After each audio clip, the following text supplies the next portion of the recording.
నది సౌందర్యకరణ గురించి నార్సింగి టు నాగోల్ వరకు లెఫ్ట్ అండ్ రైట్ ఎన్ని ఇల్లులు బఫర్ జోన్ లో ఉంది.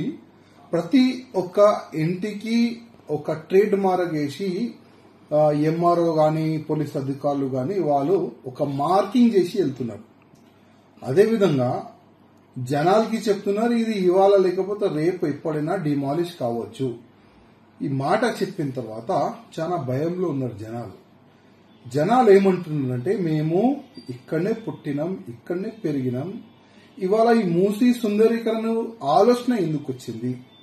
ఇన్ని సంవత్సరాలు మీ గవర్నమెంట్ ఉంటే గతంలో, కానీ ఇప్పుడు ఎందుకు వచ్చింది? దాదాపు 50 years 60 years నుంచి అక్కడ జనాలు ఉంటున్నారు. వాళ్ళు ఒక క్వశ్చన్ అడుగుతున్నారు, కానీ గవర్నమెంట్ దగ్గర సమాధానం లేదు. అదేవిధంగా జనాలు ఏమంటున్నారంటే ఫస్ట్ పలగొట్టే ముందు మేము ఎక్కడ వెళ్ళాలి, దానికి సమాధానం ముఖ్యమంత్రి చెప్పాలి.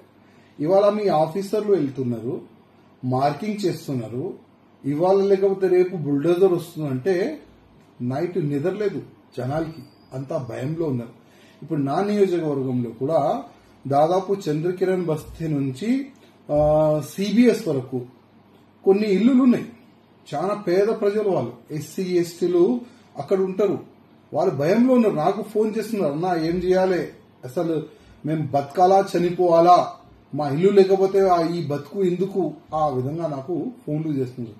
అందుకోసం ప్రత్యేకంగా కలెక్టర్ గారికి ముఖ్యమంత్రి గారికి ఫస్ట్ ఇల్లు పలగొట్టే ముందు వాళ్ళకి 2 BHK డబుల్ బెడ్రూమ్ ఇస్తారా, లేక ఇల్లుకి ఇల్లు ఇస్తారా, లేక ఒకవేళ వాళ్ళు ఒప్పుకుంటే వాళ్ళ ఇల్లు పలగొట్టిన తర్వాత వాళ్ళకి డబ్బులు ఇస్తారా, ఫస్ట్ ఇల్లు పలగొట్టే ముందే మీరు మాట్లాడాలని నేను కోరుతున్నాను కలెక్టర్ గారికి, అదేవిధంగా ముఖ్యమంత్రి గారికి.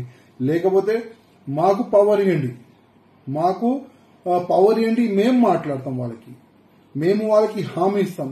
కానీ మాకు పవర్ ఇచ్చే ముందు ఫస్ట్ మీరు ఒక మీటింగ్ పెట్టండి ఎమ్మెల్యేస్ తోని, ఈ సిటీ ఎమ్మెల్యేస్ తోని మీరు మీటింగ్ పెట్టండి.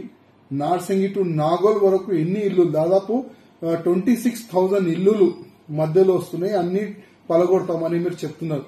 ఈ 26,000 అంటే నార్సింగి టు నాగోల్ వరకు ఎన్ని ఎమ్మెల్యేస్, వాళ్ళతో ఒక మీటింగ్ పెట్టండి, జనాలతో ఒక మీటింగ్ పెట్టండి, వాళ్ళకి అవగాహన వచ్చేలాగా మీరు ఒక హామీ అయినా ఇచ్చండి, వాళ్ళకి ఒక మాటలు మాట్లాడండి. దాని తర్వాతనే ఆ ఇల్లులు పలగొట్టాలి, ఆ డిమాలిష్ చేయాలని నేను ముఖ్యమంత్రి గారికి కలెక్టర్ గారికి కోరుతున్నాను.